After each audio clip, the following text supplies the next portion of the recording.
Our webinar on child sexual abuse.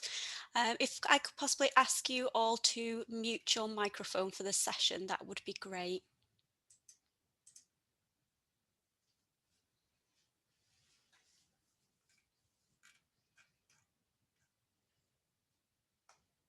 Myself, there we go. Everybody mute but me, that's probably the advice, isn't it? Thank you, Michelle. So hello everybody, I'll just give another minute or so in case there's a few people whose laptops are slow like mine today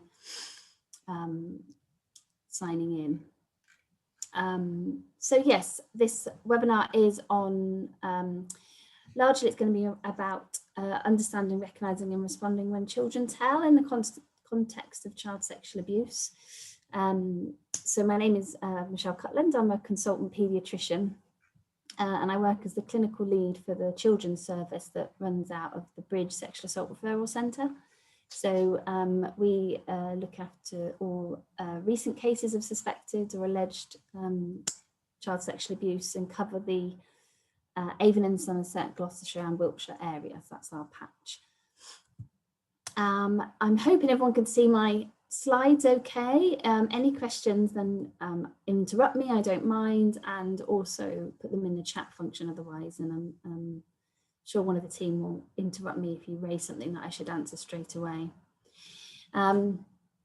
So my computer's on going slow today. There we go. This is what we're going to cover.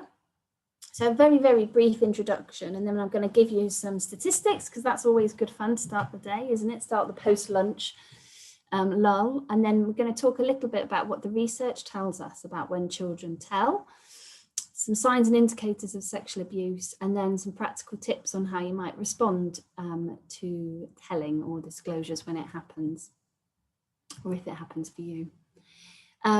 Just a quick nod that sexual abuse can be very difficult to think about and talk about, and it affects us all in different ways and at different times. And we know, and we'll come on to some statistics, that a lot of people experience child sexual abuse and that many have never told anyone about that. So I think, you know, it's probably safe to assume that there might be people listening to this session today or who access this session at a later date who've either been sexually abused themselves or who have family members or friends that have. So just be mindful of that, be kind to each other. Respect everyone's opinions, take your time if you need it, and just recognise the impact on yourself if and when you do feel that.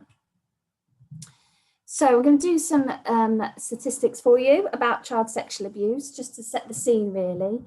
We've had some really good data come out lately about child sexual abuse. So the Office of National Statistics brought this out in January of last year, and it's the first time they've looked at data around child abuse. And the bigger numbers you can see there. They believe, or the data tells them, that 7.5% of all adults have experienced some form of sexual abuse before the age of 16. That's just over 3 million people in the adult population of our country. In up to March 2019, there were just over 73,000 sexual offences against children recorded. And this didn't include image offences, indecent images of children, which were another 17,000.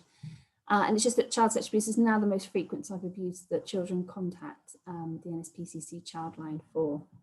It kind of gives you a bit of an indication about the scale of the problem. What else do we know about it? Again, this is some more data from the Centre of Expertise on Child Sexual Abuse.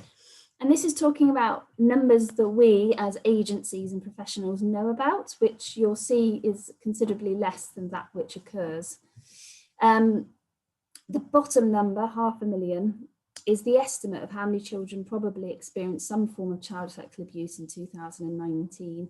And these sort of numbers come from largely prevalence surveys with adult survivors. So that equates to roughly 15% of girls or young women and 5% of boys and young men. Of the offences recorded to the police, and this is a slightly different number because this is the year ending 2020, so it's more than 2019, just shy of 88,000 offences recorded by the police. Of those that were assessed at risk of sexual harm by children's social care, that's just 30,000, just over. And of those that are actually on a child protection plan for the category of sexual abuse, it's only just over 2,500. So in terms of what agencies are dealing with, this really is the tip of the iceberg. And we'll talk a bit about why that is. Sort of digging a bit deeper into this kind of detail about the scale and nature.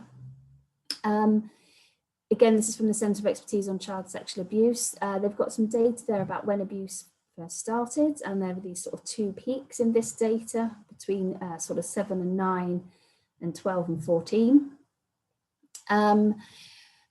Really interesting is that only 1 in 8 victims come to the attention of authorities at the time of the abuse. So that tells you something about why the numbers that we see in agencies are not very big. Again, some other just interesting data really. Most serious and repeated offences likely to be committed by known persons. Most child sexual abuse images depict girls. Most offenders or alleged offenders are male. 1 in 4 of those who lived in a care home reported experiences of child sexual abuse, which was almost 4 times as many as those living within the family. So that just gives you some data, which all of them on their own are worth talking about all day long, I would say. But why is sexual abuse so hidden? So we know a lot of children and young people experience it, but we know the vast majority of them don't come to the attention of agencies. So what I want you to do just for a minute is think about something that you don't want anyone else to know about. Maybe it's something that you feel particularly bad about, or not your finest moment, something maybe you feel ashamed of. So just want you think about that thing. Don't share it with me, but just think about it in your mind, put yourself in those shoes. Now, have you ever told anyone about it? And I imagine most of you will say, no, I never have. No, I never will. If you haven't, why haven't you? What stopped you? What stops you sharing this thing about yourself? Was it the kind of worries about the consequences? Is it that you don't think people will believe you, that you think people will think badly of you? Maybe you have told someone about it, and just have a think about the person that you did tell. Who did you tell? What was it about them that made you feel that you could tell them this bit of information? What did you do? Maybe this was an unconscious kind of decision about who you're going to tell, or maybe it was calculated that you figured out who would be the best person to tell, and there's reasons around that. But actually, did you tell them the full story? Maybe you just told them a bit about this thing, not all the detail, and maybe it was just a little bit. Maybe you were testing the waters to see what they did with that information. Maybe you did tell them everything, but did you tell it all at once, or was it over stages? Was it over days or weeks, years even? And did you test them out first to see if they would be supportive? So did you give them a little snippet, or did you tell them something else, a lesser thing maybe in your mind, just to see how they responded with that bit of information about you?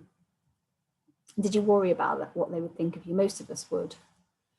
And then did you actually worry about who they might tell? Once information is shared, you don't have control over it anymore. Were you worried about who they might tell, and maybe that's people that you didn't want them to tell, people you didn't want to find out? So if I was now going to ask you to tell me about this thing you're thinking about, how would you feel? I imagine you would feel, I'm a stranger. So, for starters, I'm not someone that you've been able to build a relationship, or maybe not someone that you trust. And I'm asking you in a particular way to tell me something about yourself that you didn't want anyone else to know about. So how would you feel about that? How easy would it be to share that information with me?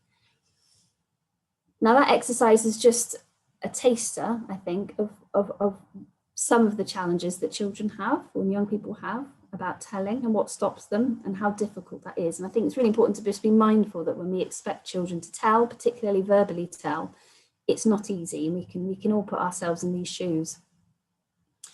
So lots of the reasons why children can't be expected to tell us is some of them, they don't have the language, and that may be age, that may be the ability to communicate using language, that may be their own cognitive understanding of what's happened and having the words to explain it. For many of them, they don't recognize it as abuse. It's just something that happens. That recognition may not come, or it may come much later when they're much, much older. For many, they feel embarrassed about it, they feel ashamed. For some, they've been threatened or manipulated to expect not to be believed, or for there to be very dire consequences if they do tell, by the person that's abusing them. And there is this fear of the consequences, you know, the impact not only for them, but for the people around them, for their siblings, for other family members. And a large number of children do feel responsible for the abuse. Of course, they're not responsible, but that feeling of responsibility does exist. So studies with children and young people and some retrospective studies with adult survivors have identified a number of factors which also kind of impact on this capacity for children to talk about child sexual abuse. And these include, but these are not exclusive, there are lots of different things. So it's the relationship with the abuser that may impact on their ability or likelihood about telling, how old they were when it first happened, and that might be linked to language, the type of abuse, the severity of the abuse, if we can, you know, quantify it, which I'm not sure we can, it's all bad. And there are other variables which we don't really understand necessarily in great detail how they interplay, but gender has a role. Boys are much less likely to tell than girls, and ethnicity and other cultural factors as well. All of these things kind of tie themselves in knots and tangle together and all create barriers for children. So this is at least part of the explanation around why they can't be expected to tell us. Just a few special, I can't get away without talking about coronavirus. So a few special considerations we might have when we're thinking about the pandemic. And I think, you know, it's early days to know really the impact in great detail, but we've certainly, those of us working in the field, have been worried about abuse within families being more frequent, perhaps. They're also out of some of the settings in which signs and indicators are appreciated, so education in particular. So we are worried that there might be more intrafamilial sexual abuse, not only between adults and children, but between siblings as well.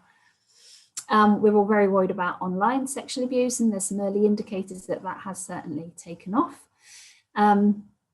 Peer-on-peer abuse, we thought perhaps there'd be less of it because there's less, or had been less, mixing of young people, both in and outside of educational settings. But those cases that we have seen, you know, young people have still been seeing each other despite the government guidance.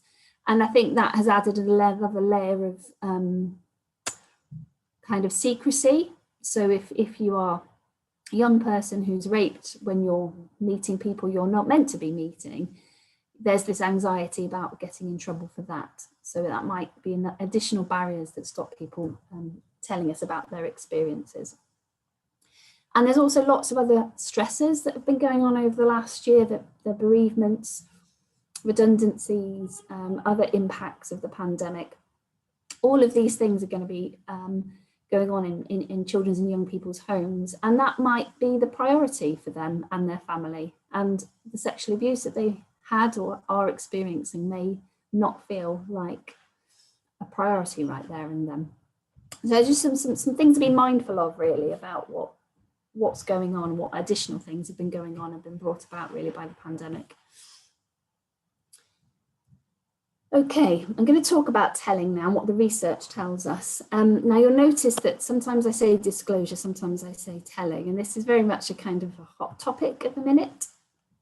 When we talk about disclosure, what that word technically means is one person conveying their experience to another. So there's something about implying truth, isn't there, in that word? Disclosing implies a truth as such. And certainly within the court settings, you know, there's been several cases where this is not felt to be helpful language to be using. What alternatives do we have? Well, one of the alternatives is allegation, right? So that's a claim or assertion that someone has done something illegal or wrong, typically one made without proof. And that's not a word a lot of us love either. That implies untruth, maybe. And an allegation is made against someone, so you have to be able to be a particular individual that is alleged to have done something. So neither are perfect, really, are they? Disclosure is not liked in a lot of court settings. It implies truth. Allegation, very much unliked by victims and survivors, and also it implies maybe an untruth. So what should we be saying? And that's where just talking about telling is probably the right thing to do. What we tend to do professionally is often talk about the child has made a disclosure of yada, yada, yada, yada. What we should just be saying is that the child has said, and then what have they said in their words, their language, the setting that they've said it. The child doesn't say, I am disclosing that. They don't use that language. They don't use the language of allegation. So I think it's probably important moving forward that we try to be mindful of that, and both in our verbal communication and in our written communication, we try and move away from disclosure or allegation and just stick to what the child has said, what the child has shown, how the child has behaved, and use their language to convey those concerns and worries. Disclosure is mentioned in this presentation largely because a lot of the research talks about disclosure, so it's difficult to change the language of a research article. But I think moving forward, that's something, food for thought, I think, for all of us, really. Okay, so what does the research tell us? And the one big caveat here is that most research that exists does look at verbal disclosure. So children have had to verbally articulate things, and that obviously will already miss out large groups of children who are pre-verbal and those that aren't able to verbally kind of communicate. So what the research tells us, and this comes from really good key messages from research from the Centre for Expertise on Child Sexual Abuse, which is freely available. And these are some of the kind of the key points that this sort of scoping review of the published literature tells us. That actually a lot of adults who were sexually abused did talk to someone afterwards. It's just not that that person was a professional. It was maybe a friend or a relative. That these non-verbal or behavioural attempts to try and tell are not reported and not captured. Like I've said, girls are more likely to tell than boys, and that there are likely to be additional unique barriers to telling in some Black and minority ethnic communities, but we're not sure really if this means there's less disclosure or not. We just appreciate that there are additional barriers and intersectionality issues. Disabled children and young people with a range of disabilities, not necessarily physical, are much less likely to disclose, and part of that is probably tied in with the ways that they tell. And we've got really not a lot of evidence on many lesser heard communities to be able to sort of kind of talk about that with any confidence. Another couple of really good papers, what the research tell us. So the NSPCC report, No One Noticed, No One Heard. This is hard reading, if I'm honest with you. Over 80% tried to tell someone. So most are trying to tell someone. It takes a long time. So the average in this research was that it took 7 years for young people to tell. The younger the child was when it started, the longer it took for them to disclose, and that may be linked to having the language like we've mentioned. Many disclosures were not recognised, understood, or they were dismissed, played down or ignored. And this is from people around the child, so professionals and other adults. And a really sad statistic, 90% of young people had a negative experience around telling at some point, which is really saddening to see. And this is a quote from the fantastic Children Commissioner's research from 2017. It's not mega recent, but it's such a good read, and it's a piece of research around sexual abuse within the family setting. There were so many times when I thought about telling, but it was just like, how do you bring it up? How do you walk into a room and go to someone, oh, by the way, this happened? So the practicalities and the challenges in telling is really, really difficult. What does telling look like? So very different, lots of different ways. So the way of communicating is not straightforward. So we've talked about some children will disclose verbally, some children will do that by their behaviours or changes in behaviours, sometimes very challenging behaviours. Whether they want to tell or not is quite different. So the intent that comes behind a disclosure. So some, it will be a very deliberate, very conscious, very planned process. For some, they just blurt it out. And that's especially true of preschoolers and young children who just tell you stuff. It just comes out and you've got to be there to hear it and capture it and interpret it in the right way in context. Some certainly don't want to tell, but find themselves in a situation where they have to, and we'll talk a little about this sort of rub between wanting to keep it secret but having to tell. So an example might be if indecent images are found and the child's identified in the images but hasn't told anyone about it. In that sort of situation, that maybe they didn't plan to tell, but have been presented with or found themselves in a situation where they have to. Again, the spontaneity we've talked about, sometimes it's blurted out. Accidental disclosures, they sometimes use that term, sometimes it's not. The detail's really variable. It may be incredibly detailed in their own language with enormous amounts of accuracy, or it may be really, really superficial, really basic, sometimes not clear, sometimes a little difficult to figure out if that's what they mean. And again, I've got some examples of that. For some children, they won't tell, they have a precipitous disclosure. So something happens and that prompts the disclosure. And again, I've got some examples of that. So one of the classical ones is the sort of year 8 child who has some relationships and healthy relationships and educations at school, and they're suddenly given the language and the context to understand their experiences in, and then they'll tell the teacher at the end of the lesson that happened to me and this is what happened. So that kind of, it's precipitated by something. That can happen when things are seen on the media as well, on television programs, on sitcoms. Are they called sitcoms nowadays? That's a bit of an old term, isn't it? But so these things can be precipitated. Some people see something on the news, it chimes with their experiences, and that will prompt their disclosure.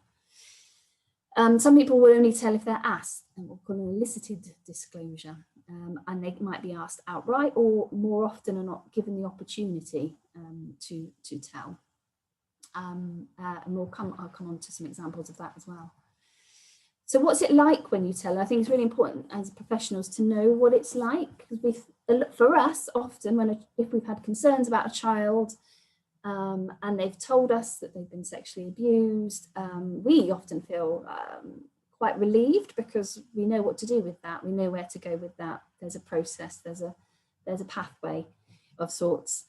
So often it makes our job easier, especially if we've had concerns about a child for a while.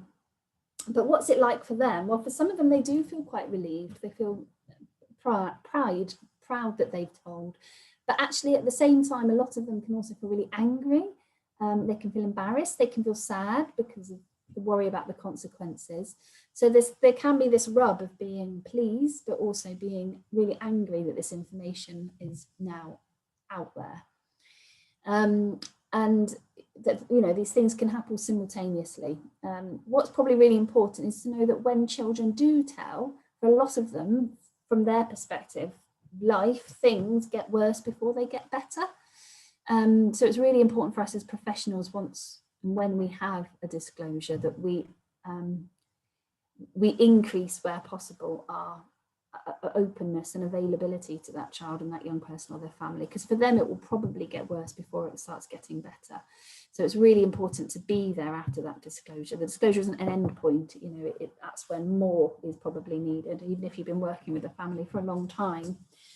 So I think it's important to understand that there can be a mixture of emotions and feelings around once a child is told. And who do children tell? Well, younger children, by and large, confide in a parent, most commonly a mother, in contrast to adolescents, who more than often tell their friend or a peer. That's just the way it is, and that just reflects the kind of who matters in your life, depending on your age. In terms of professionals, social care, police, health, we're not the big recipients of disclosures. The largest kind of professional group tend to be teachers. And part of that, I think, is probably where they are in that kind of opportunity about language. And part of that is that they often are the trusted professional in some young people's lives. So that's who they tell, by and large. Okay, we're going to move on to what helps children tell. And this is a really, really good piece of research worth reading from last year. And it was a qualitative meta-analysis of disclosures in Ireland. It's just worth a read anyway, but essentially it kind of boils down to these two things kind of being aligned. And one is that the child needs to tell, and one is that they've got the opportunity. So this needing to tell can come from different places. So one of it is realizing it's not normal. So realizing their experiences are not what everyone experiences. And like we've talked about, that typically can be triggered, I guess, in the educational setting. They get the language, they get the understanding. The needing to tell can be due to the inability to cope with the psychological distress of that abuse, and that can be a matter of hours to days, or that can be many, many, many years later. And one of the sort of things they describe in this research is this pressure cooker effect sometimes. Needing to tell can also be because they want something to be done about it. So maybe they're worried it's going to get worse. Maybe there are other people, other children that they want to protect. And I've certainly seen that in my practice. So when they need to tell, they also need the opportunity to tell. And largely that's about having someone that you can tell, that you trust, that you kind of think will take, that's got your back, that will take that information and do right by you. And that's also tied into expecting to be believed. So if they don't think they'll be believed, they won't tell. And that opportunity also comes with that kind of inquisitive, curious inquiry. So being asked, you know, someone noticing, you're not yourself, you're quiet today. What's wrong? Do you want to tell me about it? So that those actually being asked those questions opens the door to people being given the opportunity to talk. Please do interrupt me if you have any questions. I've got a few examples now, which I hope kind of it articulates this need and opportunity around telling. No questions in the chat yet. Okay. So here's the first example. 14-year-old girl. She was anally raped by her uncle when she was 9 and been thoroughly protected since, hadn't seen him since. And she told her parents at age 14, 5 years later. Now, why did she do that? She very much identified a psychological pressure. She'd just been doing her mock GCSEs. That was taking up a lot of brain space. And she had a younger sibling who had a life-limiting condition and was really unwell. So she didn't have space in her head for these 3 things, and one had to give. And one of them was this abuse that she experienced, and so she told. And so that was her need, was a psychological pressure. And the opportunity was that she had parents that were there for her and that she trusted and that they 100% believed her and acted on that. Another example, 2 siblings, close in age, multiple anal rapes by their father for at least a year, if not longer, and they told their mother about this. Now, why did they need to tell? Well, for them, it was probably that he'd started talking about vaginal rapes as a threat, if you like, and that was something they were worried about. And they had a younger sibling that they were worried about the impact. And I think that wasn't necessarily about abuse of the younger sibling, but one of the alleged assaults had occurred in front of the younger sibling, so that impact. So that was why they needed to tell, because they were worried about the threat and the impact on another child.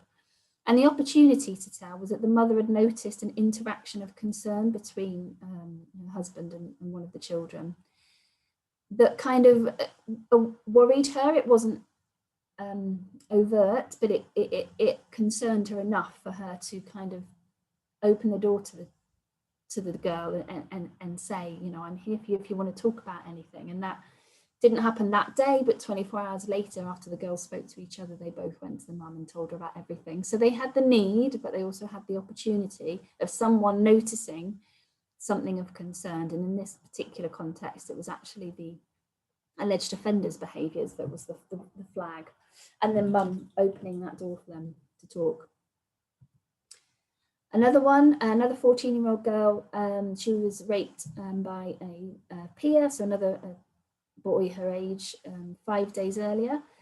And she told the doctor in hospital after she presented with a significant deliberate overdose. And this is a fairly common kind of presentation that we see among adolescents. And the need here is the psychological distress. It's in her head. She needs to deal with that. The overdose is one way of doing that. So that's the need. And the opportunity is having a trusted adult. And here, whatever the doctor did, was they did it right. They presented as someone who was open. I don't know if they kind of prompted her a bit, if they just asked the right questions, or she was just ready to tell, and that was someone she could tell. But having that trusted adult, and it was a stranger to her, someone she'd only just met, but there was something, I guess, about the profession and the consultation that made her feel that this was the person that she could talk to. And another example, I think the language of this one is amazing. So this is a 4-year-old who told her mum that a family friend who babysat for her frequently stuck his Bernard in her foo-foo, and that's her language. So Bernard was her word for penis and foo-foo was her word for vagina. It hurt a bit, but I'm okay. I touched it and some white stuff came out. That was her verbatim disclosure, which is amazing, isn't it? And the alleged offender admitted it and was convicted. So the need here, well, there isn't a need as such, except she's 4. And 4-year-olds like to tell their important people in their life about all the things that have happened to them. That's just what they do, right? You know, they come home and they tell you about whatever, you know, whatever it was happened at school today, or what the cat did, or what happened on their favorite TV program. If they've got that relationship that's been built up from just a good parenting, whoever that parenting figure is, they just like to share life with them. They just blurt it out, and that's what this little one did. She didn't know it was abuse. She was just, that's what happened to me today, mummy. I know you like to know this stuff, so I'm telling you about it. It was not done with any understanding at all. So that was the need, and the opportunity was, again, just having that trusted adult, that trusted parent who took that information and totally went with it. You'll just see there's a few, I think with these quote, there's a few quotes from another bit of really brilliant research that has just come out from the ICSA inquiry, which is the engagement report with children and young people. So they spoke to 56 young people, I think aged 11 to, I want to say 25, might not be that old, who'd all experienced sexual abuse. And these were some of the quotes that have come out of it. And they're just, I think there's something here about these responses that people gave these young people and how important they were. So she supported me, told me it's going to be okay, and hugged me. Really, really simple stuff, but really powerful things. I was thinking about cutting myself or jumping out of a window to get any help. And that's something about that psychological impact and distress. She held me, this is about talking about a police officer. She held me, looked after me, ma'am. She put her arm around me. She wasn't harsh, she understood.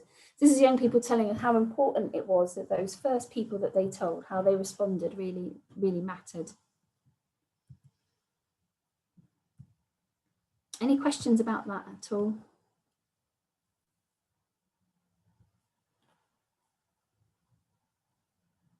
Not yet. Stoney silence, there we go. So I'm going to talk a little bit about signs and indicators. So when we want children to tell, part of it is about recognizing, right? We shouldn't wait for children to tell us. You know, it's not a one-way conversation, and we're not passive in this. When children telling, it's a dynamic process. So one of the things I think I love is that children often show us rather than tell us that something is upsetting them. We can probably all appreciate that. I think adults probably as well often show rather than tell when they're upset. So I just want you to take a minute and think about how a child or young person might show you something's going on. Sort of taking your experience that you already have about the impact of child sexual abuse, what might they show? What might you see? And that can be emotional, it can be behavioural, it can be physical. I'm very happy for people to share some examples from me about things that they think or they've come across or they hypothesize.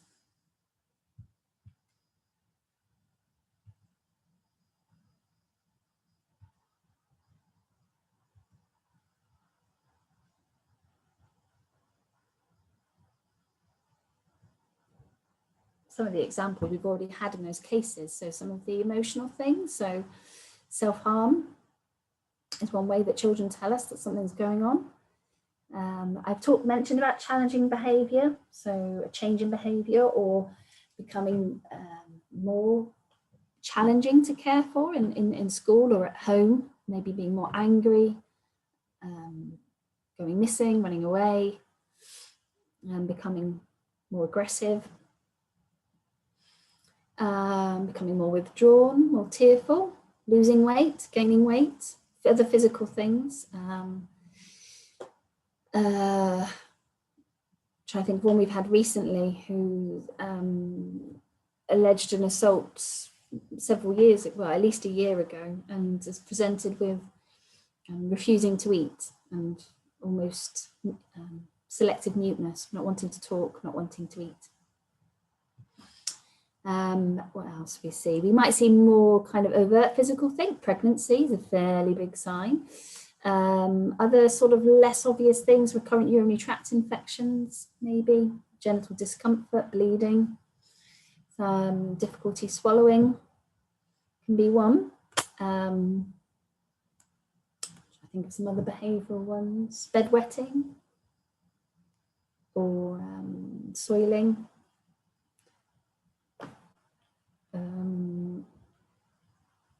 Sexualized behavior, I guess, can definitely be a indicator that something's going on, something's gone on out with the developmental norms. If I gave you enough time, you'd probably come up with a massively long list. Anybody got any others? I've only covered some there.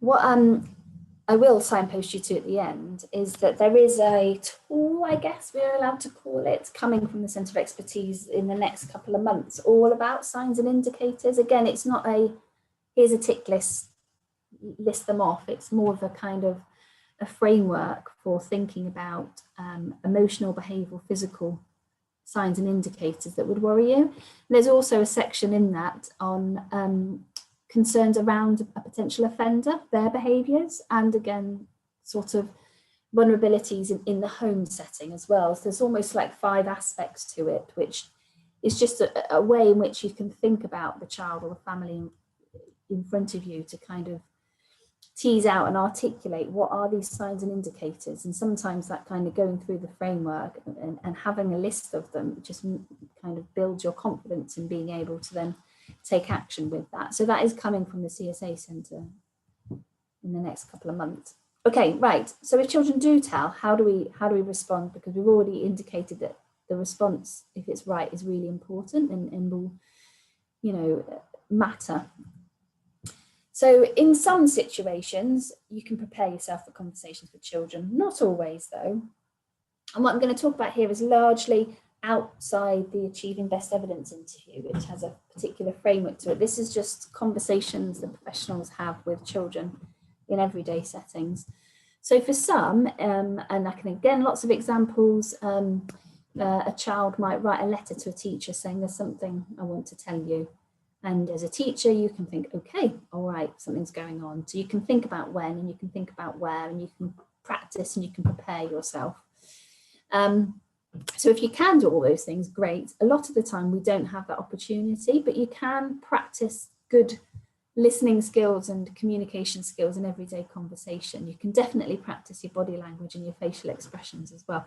My goodness, I'm sure we're all 10 times better at facial expressions with Zoom after staring at our own faces for the last year. Much more appreciative of how our expressions look like.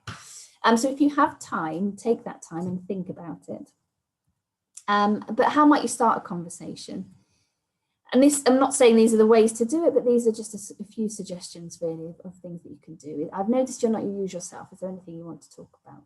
You don't seem okay. Would you like to tell me what's going on? You know, what is it that's upsetting you at the minute? These are all really nice, open questions. They acknowledge something about the behaviour in that child or young person, and they've opened the door a little bit for them to talk. Is there something I could do to help you tell me what's going on? Is there someone who you do feel able to tell? Is there something going on that feels really hard to talk about? These are all just openers. This one is a bit more of a kind of around the houses one, but there's a time and a place for that. Sometimes we worry about what might happen if we tell someone what's going on. Maybe we worry we'll get into trouble. What is it you're worried about may happen if you tell someone what's going on? And again, sort of articulating your own feelings. Seeing upset's made me upset. I want to help make those feelings better for you. What can I do to help you? These are, like I said, not exhaustive. They're all just kind of conversation starters, if you like. Talking obviously doesn't work for all children though, so we really have to be mindful and creative and respond to that. So for some children, writing is better. For some children, thinking about it for a day and coming back to it is better. There is some really nice resources on this link about, it's designed for young people and children about how they might talk to someone about something that's worrying them, and it gives them a few skills about how they would do that. Maybe they can, guide them through, maybe writing it down might be a way that they could do it. The time is one of these things. So sometimes he said, I noticed you're not yourself today. I'd really like to talk to you about that. Shall I come back at the end of the day in 1 hour and 2 hours, or tomorrow morning, and we'll make some time to talk to each other. You're kind of giving them the warning shot, if you like, giving them the heads up, and they can have time to think about, are you the person they want to talk to? How might they talk to you? This kind of round the houses kind of alternative narrative sometimes works for some. So if you had a friend who was being touched in the way they didn't like, what do you think would stop them telling or help them tell? Not right for every young person, but there's a time and a place for some of them.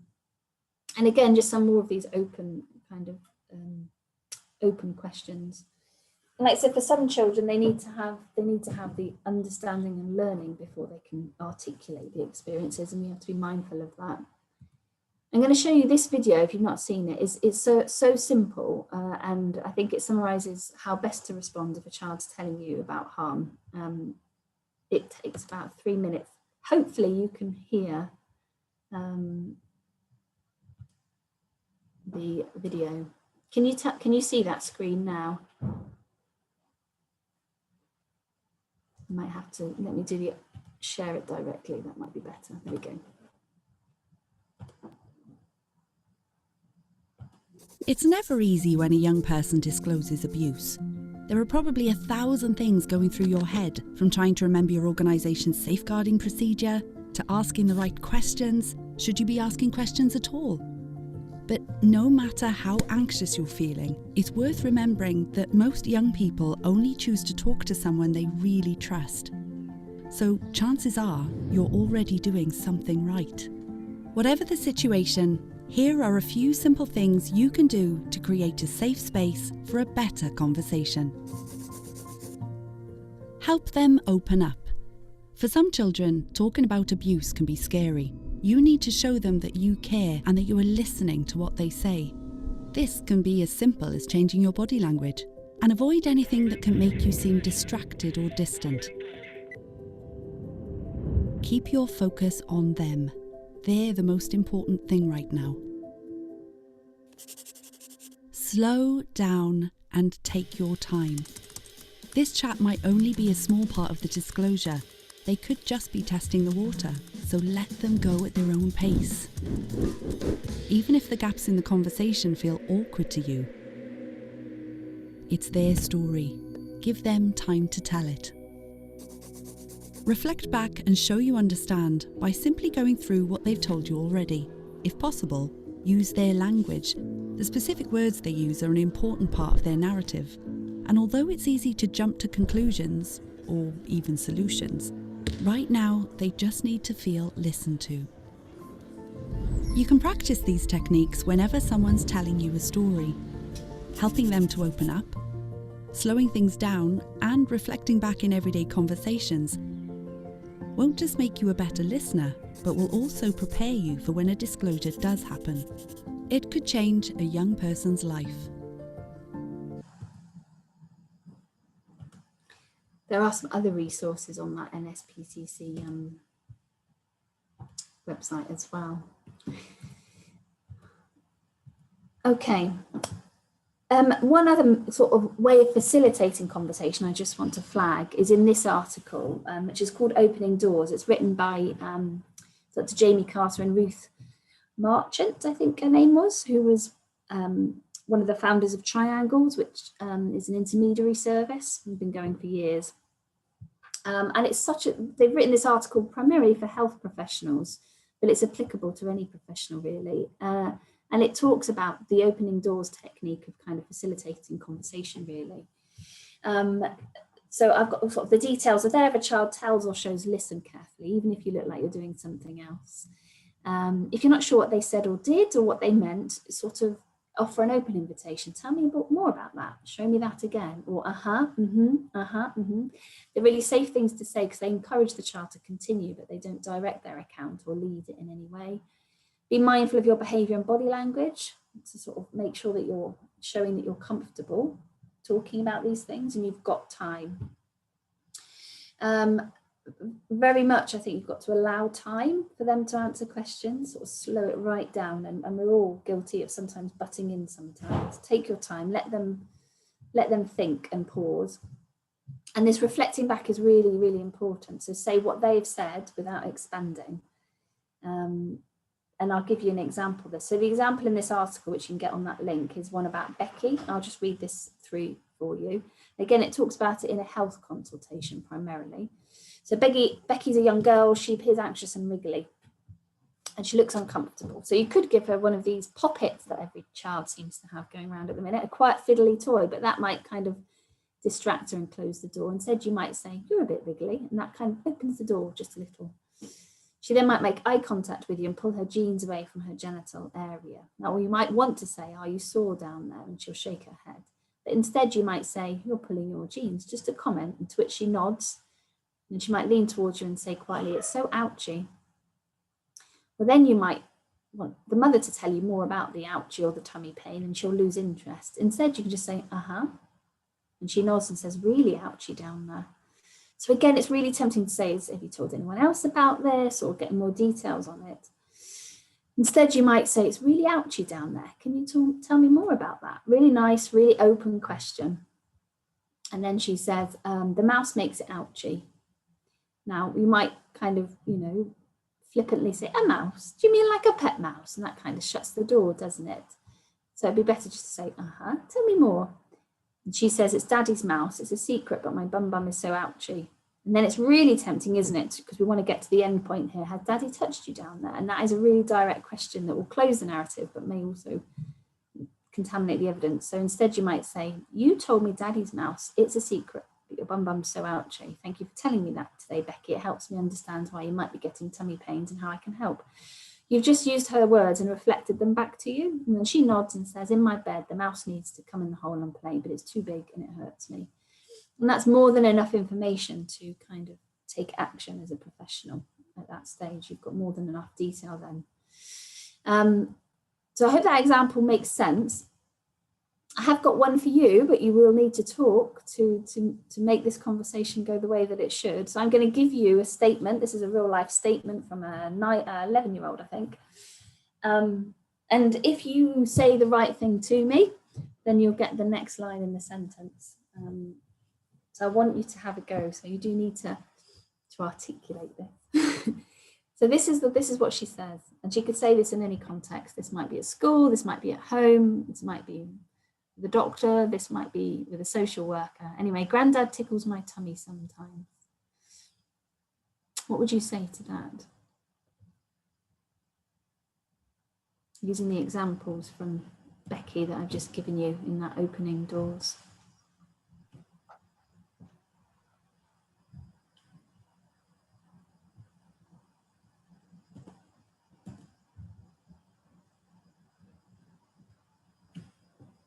I can't pick on anybody because I can't see your cameras.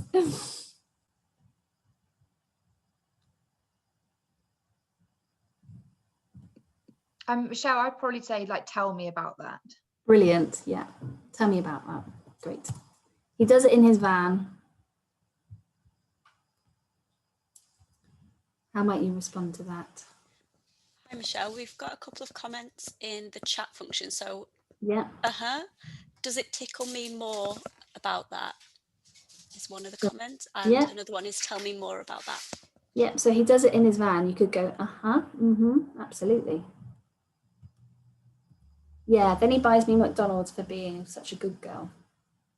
What would you say? It's quite repetitive, I have to say.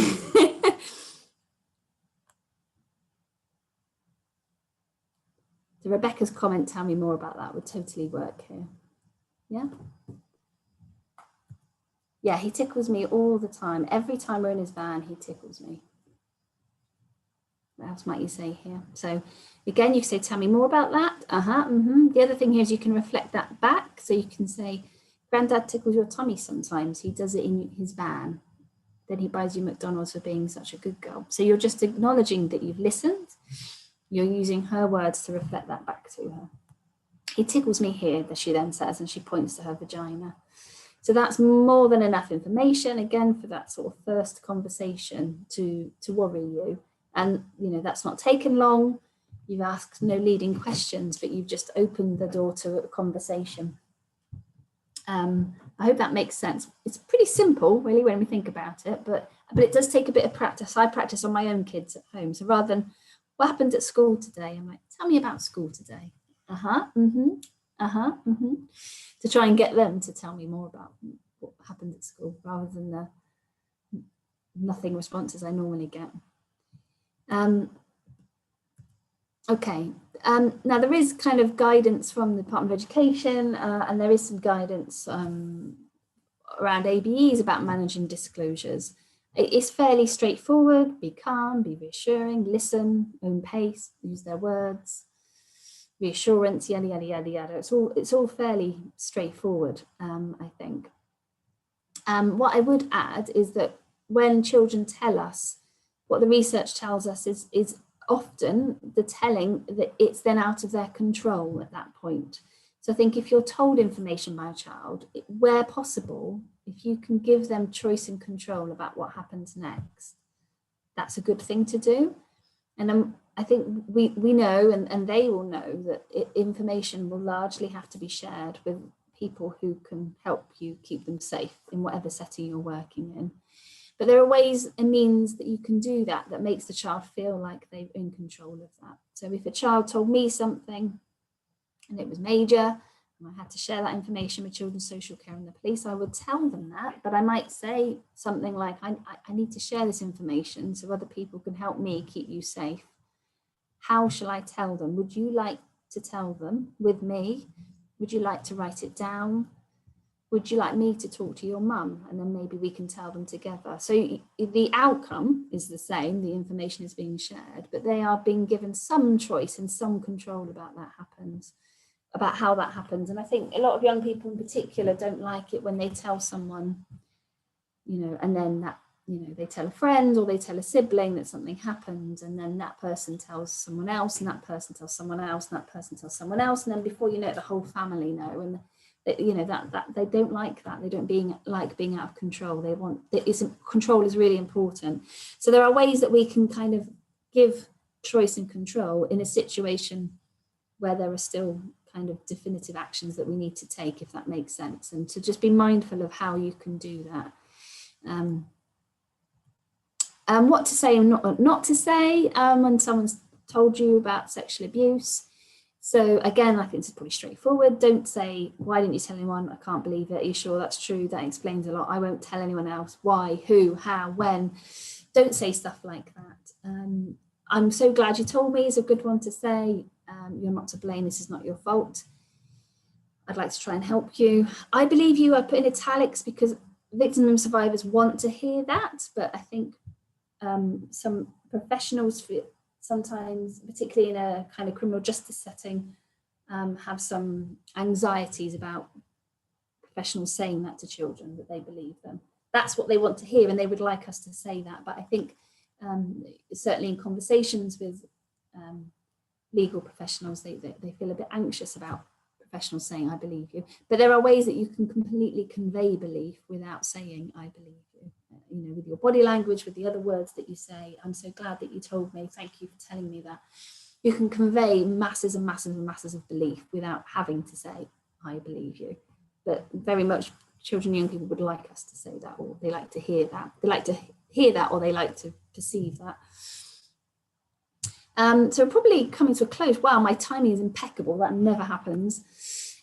So just a summary really is, I guess the key point I want to get across is that your role in disclosure or telling is very much proactive. It's not passive, it's a dialogue. There's the recognition, there's the creating the need, being the opportunity, and then responding in the way that then sets the framework for that child's kind of experiences moving forward. You are a key part in that. Remember, children are more likely to show rather than tell, and we have to be mindful of that. Don't see a lack of verbal disclosure as a reason not to intervene. There is very, very many things that can be done without that. And very many other creative ways in which we can get information without verbal disclosure. Challenging your assumptions about what children say and what that means. You know, the "granddad tickles me sometimes" could easily be taken as an innocent kind of statement, really, and no more than that. It's good to think, what if I'm right, not what if I'm wrong? And that's sometimes we're kind of, oh gosh, what if, you know, like the one about the mouse. Well, what if it's, you know, what if I'm kind of reading too much in this and nothing's actually happened? What if I'm wrong? Well, that may be, but what if you're right actually, and this is abuse? So try to switch that sometimes if you find yourself worrying about being wrong about sexual abuse. Just kind of backpedal a bit and think, okay, what if I am right here? Be very confident in your own skills, and like I said, it is worth practicing, very much so. There's just a few signposts and things there if this has raised anything for you today that you want to kind of think about further. And like I said, the CSA Centre do have this Communicating with Children resource, which talks a lot about some of this stuff, and the Signs and Indicators resource coming out in, I don't know when, but I know it's in the next sort of 6 to 8 weeks, I would like to say. Thank you. Any questions or comments or queries?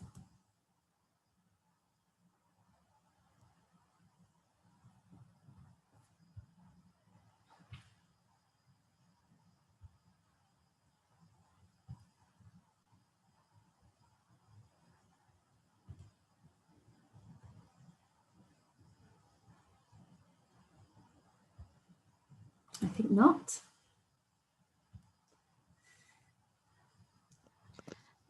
We've got some comments for you, Michelle. So we've just had one saying it's very informative training and thank you. And everyone's coming back with thank you. So thank you so much. No problem. I'm impressed that I did it bang on time as well. That never happens. It was brilliant and extremely informative. We really appreciate it. You're very welcome. Just make sure there's no other questions coming through.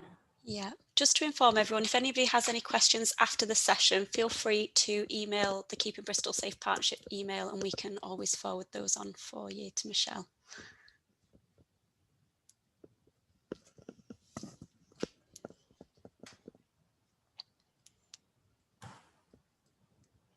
Lots of positive